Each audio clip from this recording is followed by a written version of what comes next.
Ford lance une véritable offensive SUV cette année avec pas moins de 2 nouveaux modèles.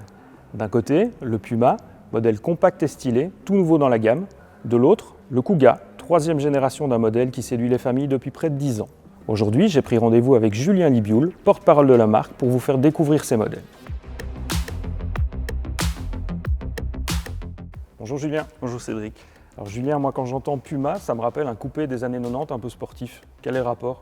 Oui, il y a un rapport justement à la sportivité. Grâce au travail de nos collègues du centre de développement de Lommel, la Puma, qui est basée sur le châssis d'une Fiesta, garde le dynamisme qui est reconnu pour les véhicules Ford, d'autant que maintenant on la développe dans une version ST de 200 chevaux qui elle est vraiment pimentée. C'est vrai que ce dynamisme, ça se ressent aussi dans l'esthétique. Oui, elle a un style particulier, très sympa, qui plaît beaucoup et qui pourtant n'empiète pas sur l'habitabilité. Est-ce qu'il est aussi pratique, ce Puma ? Oui, il a un gros atout, je vais te montrer ça tout de suite au niveau du coffre. Et donc comme je te le disais, sous le plancher du coffre, on a un compartiment étanche qu'on appelle le Megabox qui permet d'être nettoyé avec un jet d'eau et on a simplement un bouchon de vidange pour évacuer les eaux sales. Astucieux.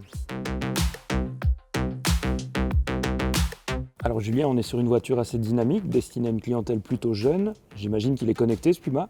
Et bien sûr, il y a tous les équipements habituels, le Bluetooth, le hotspot Wi-Fi, la compatibilité avec Apple CarPlay et Android Auto et via le modem intégré, on peut accéder au véhicule à distance via un smartphone pour ouvrir et fermer les portes par exemple, ou bien suivre le programme d'entretien, contrôler la pression des pneus ou le niveau de carburant.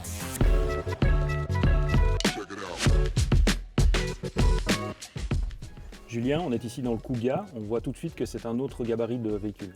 C'est un autre gabarit, on est dans la classe supérieure par rapport au Puma en termes de taille et surtout de dimension intérieure. Le Kuga fait mieux que la majorité de ses concurrents directs, toutes dimensions confondues. Plein de confort. Plein de confort, mais aussi du dynamisme grâce au travail de nos collègues de Lommel et des 5 modes de conduite qui sont proposés ici sur ce véhicule.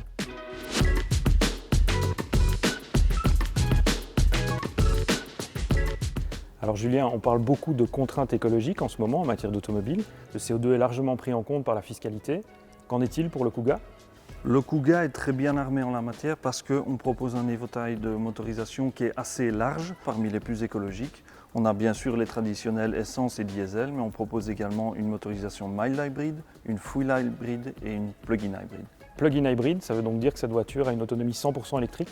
Oui, exactement, 56 km, ça c'est pour le conducteur lambda. Maintenant, un conducteur un peu plus aguerri, un peu plus appliqué, arrivera à 80 km ou plus. Merci Julien.